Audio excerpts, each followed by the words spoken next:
I'm going to be talking about the age-old mind-body problem and the fact that many in the field of the hard sciences believe it is a thing of the past. And more specifically, I'll be looking at one very popular theory of consciousness coming from neuroscience, and that is the global workspace theory of consciousness. So the plan of action for today, we'll talk about the theory. I'll give some background, I'll summarize the theory. I'll give some reasons why proponents of the theory are so confident in it. And then I'll give the epitaph of the philosophy of mind, entitled Long Live the King. We will then take a slight tangent and introduce the notion of free will, a quick definition of what it is. And the most important part of the presentation will be that last point, a test case for neuroscience. We will be taking a case from Stephen Lloyd's laboratory, and we'll be examining the theory in the context of free will.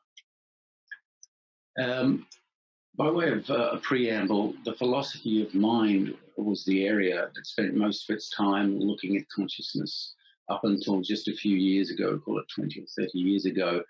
Consciousness was a bit of a no-no for many of the hard sciences, and philosophers could sit there in an armchair about the pros and cons to themselves. But in recent times, a lot of movement, as you will all be aware, has occurred in the field of consciousness. And perhaps Francis Crick's novel, a piece from 1994, The Astonishing Hypothesis. Crick, obviously Nobel Prize-winning biochemist, brought consciousness into the main field of scientific study with his piece. And it probably marks one of the triggers where science started to take consciousness seriously. These days, of course, consciousness is, as I call it here, a free-for-all. You have people from all manner of fields fully employed studying consciousness, and here's just a quick snapshot of some of the different fields of the people involved. So philosophy is certainly no longer the only game in town in terms of studying consciousness. Let's have a look at global workspace theory very briefly and summarize it for those of you that don't know the mechanics of the theory. It has its roots in James, Wundt, Stout, and Titchener from the late 19th century. Stout in particular, and this is the beginning of psychology, obviously, in the late 19th century. They used the expression of psychical processes. They talked about simple psychical processes and compound psychical processes. They talked about the duration and the intensity of these compound reactions leading to consciousness. And this concept of duration and intensity are similar concepts employed in global workspace theory. Global workspace theory has come about partly because of a neuroscientific revolution in the form of all of the various methods of analyzing what's going on inside our brain when we are consciously experiencing different things. So as much as global workspace theory was an edge, was a plan, it helped to be put into practice by the likes of the various scanning techniques such as fMRI and the rest. The theory was first put forward by Baars in the late 80s. He defined it as his piece as a preliminary map of the territory. Then Dehaene and Naccache really fleshed that out, as many of you will be aware, in the early 2000s with their neuronal version of global workspace theory. It's important to suggest or to confirm that this is consciousness from the bottom up.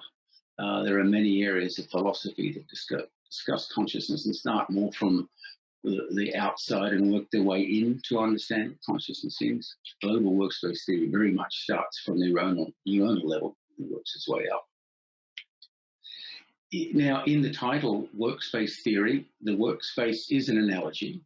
And so to help understand how it works, you think of your own physical workspace, perhaps what's in front of all of you right now. Perhaps you have some pens and papers in front of you on your desk. You have a laptop. You might have a coffee mug. I don't have a coffee mug. It's 1 o'clock in the morning here. A stapler, a rubbish bin, perhaps some erasers. All of these bits and pieces are sitting in your workspace, as in global workspace. And at different points in time, you might be employing different things from that workspace. So, for example, if you're employing a laptop now, you may be employing the coffee mug. those individual units are analogous to functional units of the brain, and at certain points in time, the units which are employed, being used for whatever task you're attending to, are said to be those units which are participating in concentration, in consciousness. So the workspace analogy talks about the different members of the workspace, but also the global part of the workspace analogy says which one of those units are being used at a certain point in time, and which ones are being disseminated to the rest of the workspace. And that will come a bit clearer as we get further into the explanation. An important point, just by way of a side point, many of the researchers who look into consciousness discuss correlates of consciousness, but that's not the case for global workspace theory. Global workspace theory claims to be a theory of consciousness itself, not merely correlates of consciousness. So a rough schema of what can happen when something is working its way into consciousness is, you'll see on the right-hand side, the timing in milliseconds. There is an external stimulus of a certain sort, and it climbs up, in the words of Stan Dan, it climbs up the cortical hierarchy of processes. The information from that external source is disseminated via workspace neurons to different parts of the brain. And then, depending on the current goal, different of those functional units within the brains are chosen and are elevated in terms of levels of activity. They win the exchange. They are boosted. They have a higher level of activity above threshold, ignition, as Stan calls it, and then reinforcement from the workspace neurons. So if we go back to the analogy of the desktop of the workspace, for example, at a certain point in time, if the coffee mug, which was not in consciousness, which was not participating in what you were doing, then via external stimulus, in this case, something in my brain saying I need some coffee, that coffee mug, which was always sitting on the counter, was not in consciousness. But as it became required for current goals, it was supported by these workspace neurons, and then it came into consciousness, which is to say it was then employed, and I picked it up and I drank from it. An important point also in the notion of a global workspace is that it is an all or none phenomenon. These functional areas of the brain that produce certain contributions to consciousness are either in consciousness or they're not in consciousness.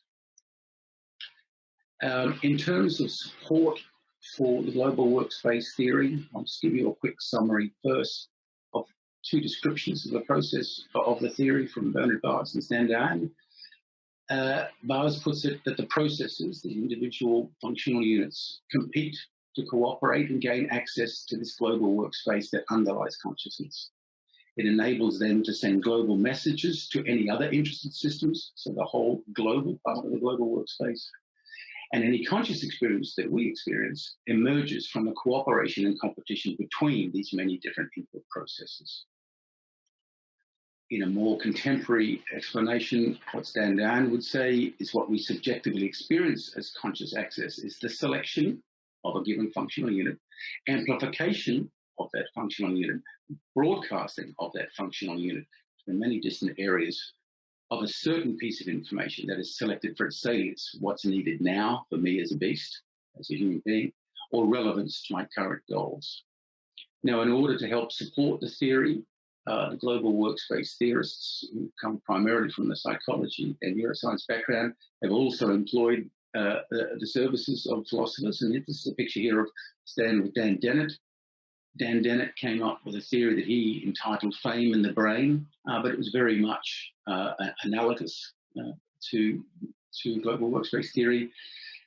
From Stan in 2000, from Dan, I should say, in 2013, consciousness is the mental event having won a temporally local competition which existed long enough, is fame in the brain, to be recollected. That's it. That is what consciousness is. Consciousness is that competition, and whichever given events are winning that competition in the brain at that point in time.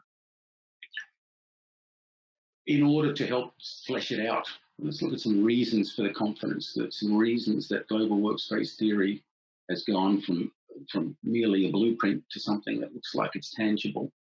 And we'll have a look at one of the functional areas. Let's call this analogous to the coffee cup on the desktop on the workspace. And let's look at the facial recognition system. Now, the facial recognition system, as many of you already know, is a very sophisticated system. As you see on the top left, we have the ability to recognize a face even when it is deep in caricature. We will all recognize number 2, maybe not number 3, but certainly number 2 as Bill Clinton, and yet clearly that is nowhere near the image of Bill Clinton. So too on the right-hand side there, I think I can point my mouse to that and show you, we can recognize Ronald Reagan, we can recognize Woody Allen here, Robin Williams, despite the fact that these faces are heavily distorted away from reality. That is an indication of the sophistication of the facial recognition system within the brain. And as we can see in this bottom plot here, these are the areas of the brain known to be associated, known to have elevated levels of activity during facial recognition, during conscious facial recognition. Fusiform face area superior, temporal sulcus, and lateral occipital areas.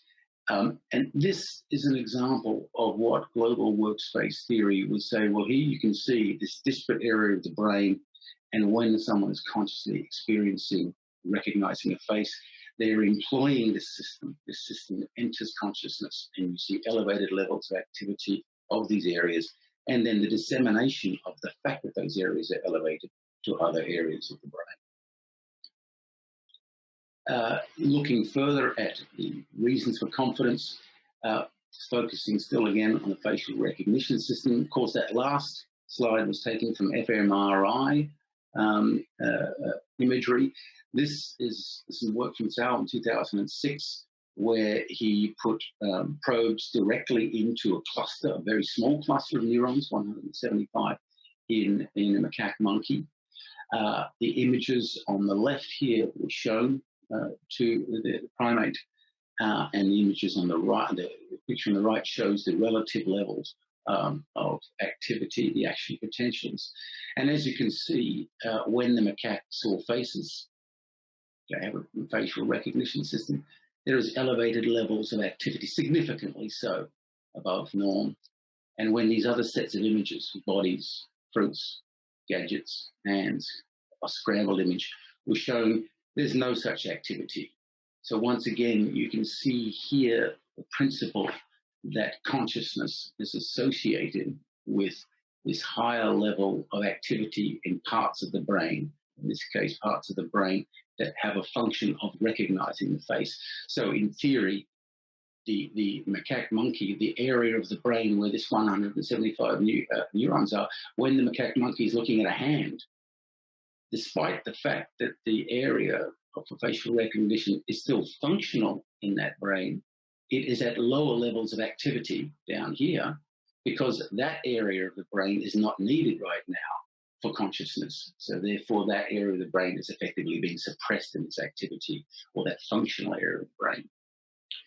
And it's important that, and Dehaene, in a relatively recent piece, leans quite specifically on the facial recognition system, showing that when we are consciously experiencing a face, there's higher levels of activity in this area of the brain, and therefore that is one point towards supporting the validity of global workspace theory.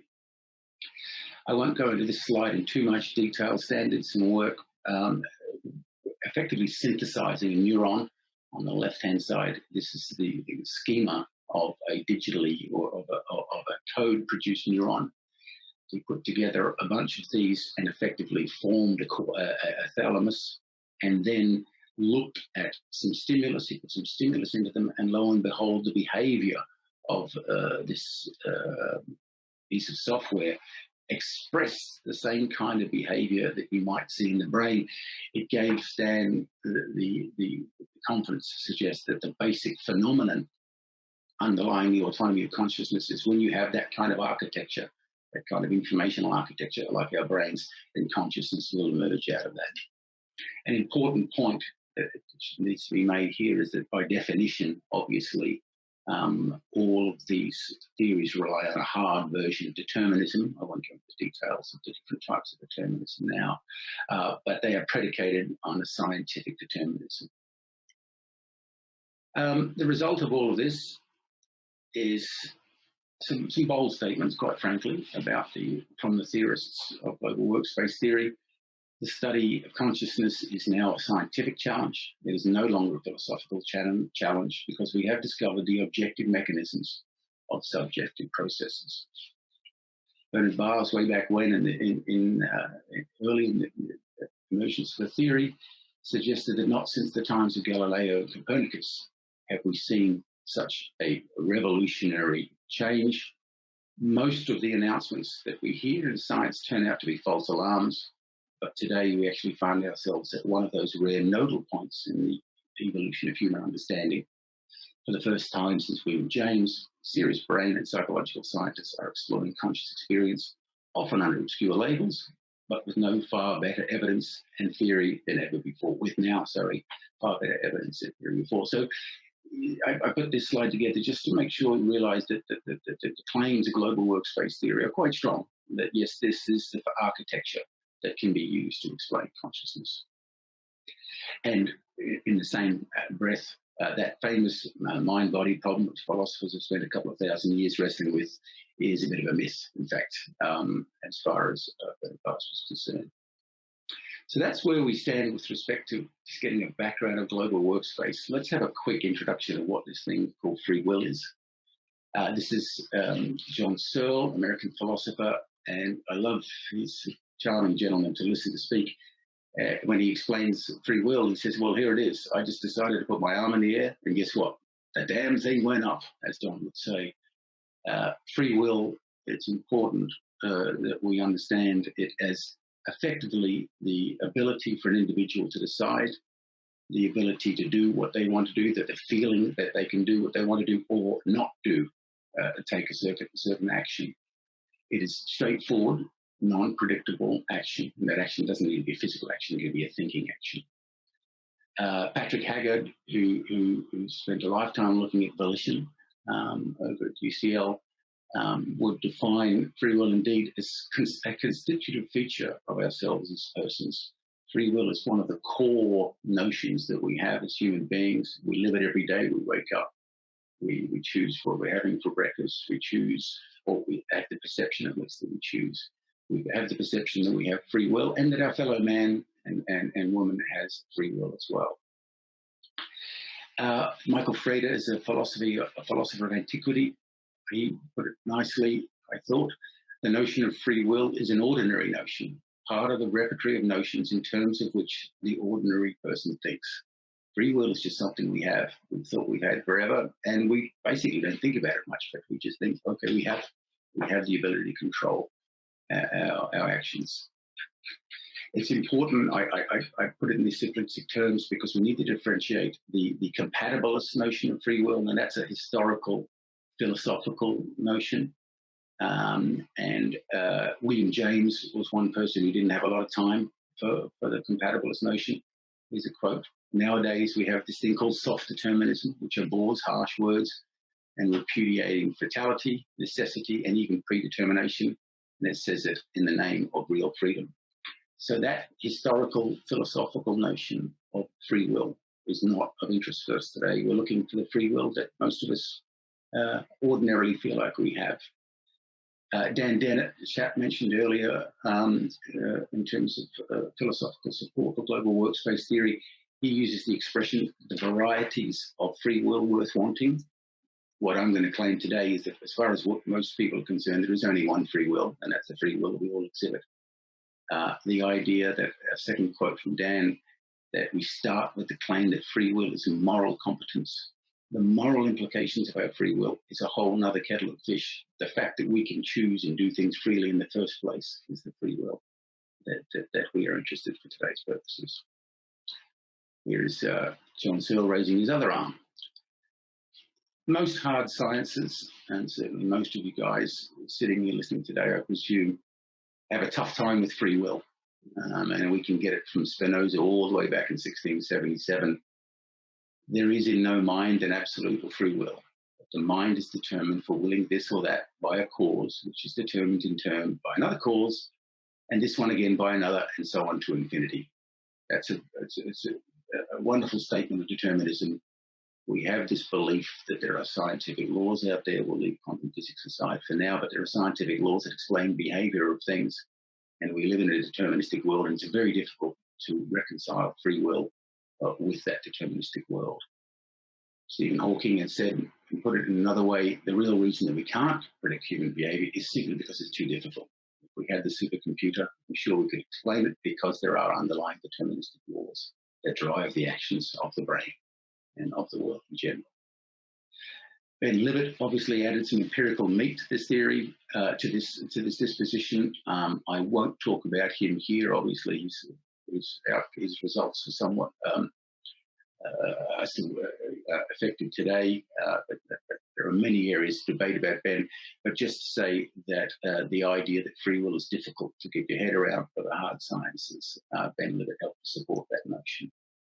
So for a lot of neuroscientists, the solution to free will is either, well, we'll figure it out later, or maybe it's just an illusion. Either way, it's something that we don't have to take care of, we don't have to worry about, because I'm a neuroscientist and I'm going to be able to explain consciousness, and someone else can take care of the free will. For global workspace theory, there's not a lot of meat on free will. There is the talk of spontaneous intentional behavior. It's very lightly attended to, and we'll leave it at that for now. So, first mission was to talk about global workspace. Second mission was to talk about free will. Third mission is to look at an example from the clinic. This comes from the clinic of Stephen Laurie's there in Liège, conducted by Adrian Owen. And we will use this to flesh out, that's it, what I think is the problems with global workspace theory. Owen's piece, entitled Detecting Awareness in the Vegetative State, was published in 2006.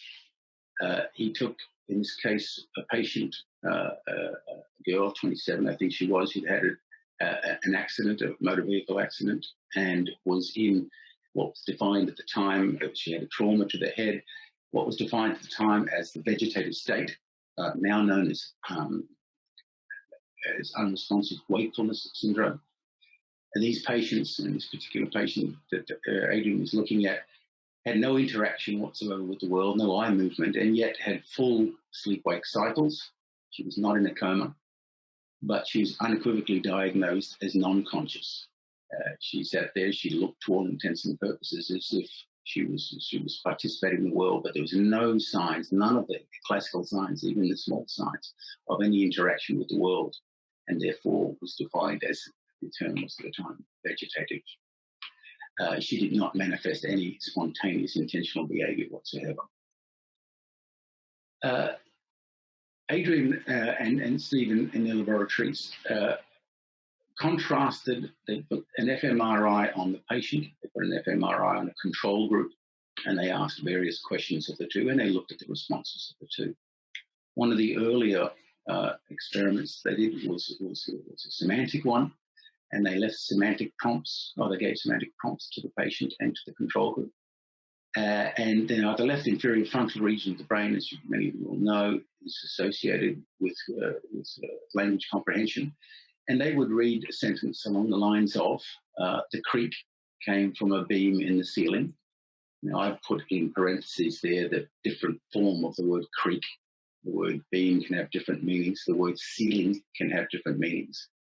The idea being that it's one thing to understand the word creak, be it C-R-E-A-K or be it C-R-E-E-K, but it's another thing to understand it in the context of a sentence, to truly comprehend it.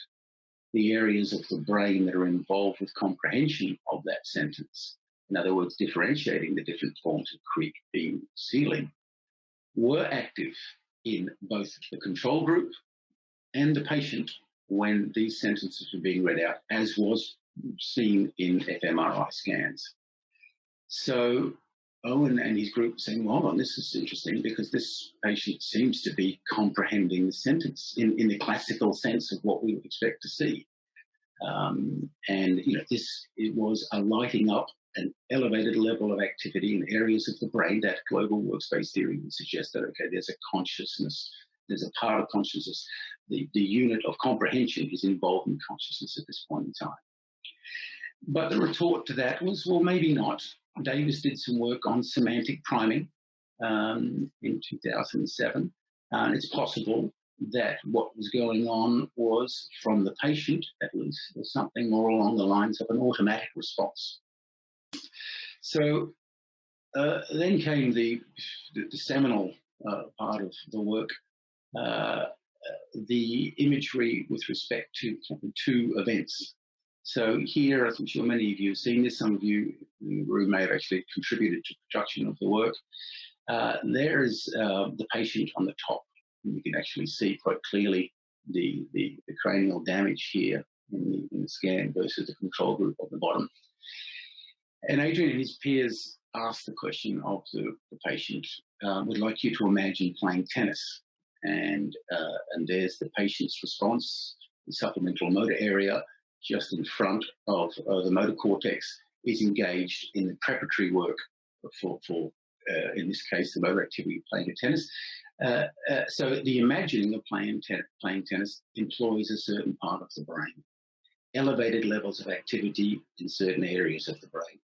The other question that they asked the peer, the control group and the patient was, imagine walking around the room.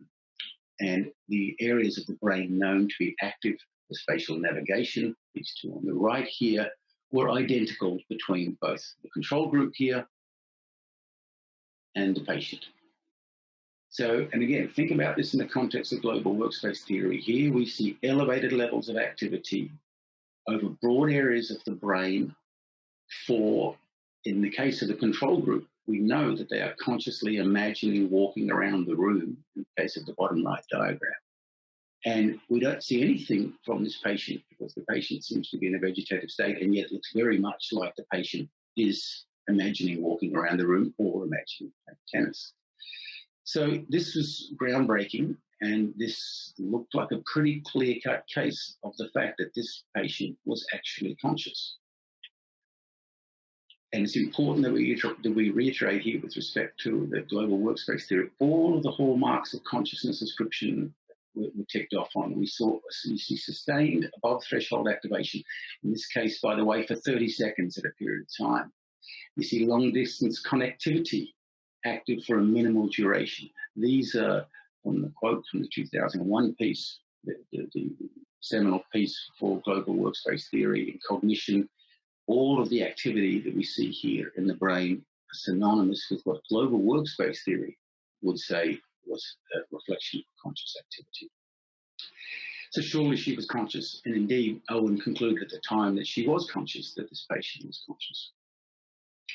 But wait, perhaps this was in fact some form of unconscious semantic priming. Perhaps when you asked this lady, when you said this lady imagined playing tennis, perhaps because she played so much tennis in her life, that this imagery of tennis came up, the imagining playing tennis, automatically, unconsciously. She didn't actually consciously think about playing tennis. It was an implicit preconscious neural response. Perhaps that was what was occurring. And in fact, the peers at the time, 2006, were quite frankly not very diplomatic in their reports of the results from Owen's 2006 piece. From Greenberg, the study suffers from substantial flaws and does not merit such extraordinary strong conclusions. Naccache, all the activation reported in the patient could therefore have been wholly automatic and unconscious. And in fact, one should carefully consider the conclusions before making such radical inferences. So there's some scathing commentary on the inferences drawn from the study. And in fact, Dehaene and Naccache, in a piece entitled Is She Conscious? Consciousness, Dehaene and Naccache being one of the stalwarts of the global workspace theory, he conferred that the example was not totally convincing on the issue of consciousness. So then Owen and his peers went back to the laboratory and came up with what I'm calling here the clincher. So this is a different patient from 2010. And in this instance, they said to the patient, and a peer group, sorry, not a peer group, the control group. And in this case, the patient is in its left-hand ones here, the control group's on the right. They said to the patient and the control group, look, I'm going to ask you some veridical questions, some yes or no questions. And if the answer to the question is yes, I want you to imagine playing tennis. If the answer to the question is no, I want you to imagine walking around the room at the house. The first one using the premotor activity, the second one using that spatial navigation. And they asked various questions of the control group. So the control group that had brothers, they said, do you have a brother? And the control group then went and imagined playing tennis as a form of answering yes. And lo and behold, there's the imagery. But when they asked this patient, is your father's name Alexander, which it was, he then went and imagined, theoretically, he imagined playing tennis. We saw an identical behavior on the top left here to the affirmative answer of the control group, and identical to the slide we had just seen 2 slides ago of imagining playing tennis. But in this instance, the patient has responded to a question. So too with the question, is your father's name Thomas, on the bottom left here? The father's name is not Thomas. The patient imagined this, used that area of the brain, employed the spatial imagery, which is to say, said no. So the doubt of consciousness for this patient is now quashed. Any doubt is quelled. The individual was responding to questions and was participating in the survey. But here's the important point for our purposes. What is the difference between the activity in the first slide that we saw and the activity in the second slide, which is to say the patient imagining playing tennis because she was asked to imagine playing tennis, as opposed to the person answering the question here? The imagery is exactly the same.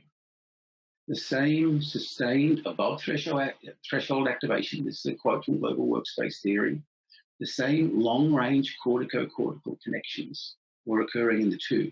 And yet one, we saw a clear case of, we have a clear case of consciousness, and in one there is doubt. The reason is, and what would we say, that free will is the difference between these two, not the sustained activity in the brain. In the second case, it's clear that the patient, as your father's name, Alexander, was willingly, as we would say, willingly imagining playing tennis. The difference is that between those two cases, we can ascribe consciousness to that second patient because we know that the will was involved, not because the different area of the brain was used. The different areas of the brain are exactly the same in the two pictures. And indeed, this is what caused the scientific community by this 2010 study came around to the conclusion that clearly this patient was conscious. And if we go back and if we look at Owen this is from 2006, I think he summed it up nicely. He was talking about the earlier patient, the claims that were contested. Her decision to cooperate with the authors by imagining a particular task, when asked to do so, represent a clear act of intention, which confirmed beyond any doubt that she was consciously aware of herself and her surroundings. So global workspace theory is looking for this activity in the brain to be a clear indication of consciousness or not. And yet, when we saw that activity from the 2006 slide, it was not sufficient to ascribe consciousness. What was sufficient to ascribe consciousness was the fact that we could see it was a willed use of the brain, a willed imagery. The reaction to Adrian Allen's piece was widespread and certainly way beyond merely the academic community. The scientific doubters were quelled, obviously. There was public fascination, not merely academic fascination. I mean, when you run this case by a given person, a non-academic, there's no doubt that from those people, from those readers of the circumstances, that the patient was public and was conscious. And of course, it led to the term locked-in syndrome, the fact that you could have someone locked inside a physical body with no signs of consciousness and yet being fully conscious therein. And of course, the implications of this work are tremendous, ethical implications for the clinic, what you can and cannot do with a given patient, clinical implications, the emotional implications. You can fully imagine yourself sitting at the bedside of a loved one in this condition, the idea of knowing, having seen this sort of work on your loved one, that your loved one can hear you when you're sitting there talking to them, as opposed to a lifeless figure that may have been the case. This is clearly interesting. The technological implications are significant. This has led to an area known as neuroengineering. In fact, right now I'm having a conversation with a locked-in patient in Portland, Oregon, Greg Beaker, and he has an fMRI on set up, which he uses once a week on his head, and he uses that to type emails to me. There are legal implications. All these implications are very significant vis-a-vis the outcome of the research. But the important point that I would like to stress is that it was the free will, it was the willed action of the patient, which was the clincher for ascribing consciousness. It was not just the mental activity, as global workspace would have it. It was the fact that in that context, you could clearly see it was a willed action, and as opposed to potentially an automatic action. And so I think we're about right for time for conclusions. As far as I can see, to say that this is a Copernican turning point with global workspace theory of consciousness, I just can't see it, because you have a case here where the brain activity, the clear correlated brain activity with consciousness, on one instance was seen as as a doubtful case of consciousness, and another, which is identical consciousness, was proven. It was not merely the imagery of what was going on in the brain. Free will can't be left out of the explanation of consciousness. And also, interestingly and importantly, it can't be accounted for later. Earlier on, we were saying about how many neuroscientists might say, well, let's talk about free will later. In this instance here, free will was, the act of the will, was the determining factor for the ascription of consciousness. So this is not a case where you can say, okay, right, I've explained consciousness, and someone else can go and figure out the free will bit. Because without the free will bit, you didn't have consciousness in the case of this patient. And the question is it a complete account of consciousness? Is there correlates of consciousness there? No doubt, no question in my mind. But can the account be a complete account of consciousness? Well, I don't think it can be. And I think the case from Stephen Loris's laboratory there, run by Adrian Owen, I think brings out the point. So I think that will do. I'll finish off with something that is a lot more than a coincidence. We mentioned Francis Crick before putting the piece out in '94, which really brought consciousness into the mainstream of science. And just in a passing comment, I think if I recall correctly, it was in the preface, in fact, at one point, Crick says, I didn't even know I had any ideas about free will. So Crick was writing a piece early in the scientific explanation of consciousness with no intention of writing about free will. And at a certain point when he was writing, he thought, hold on, I might need to know something about free will.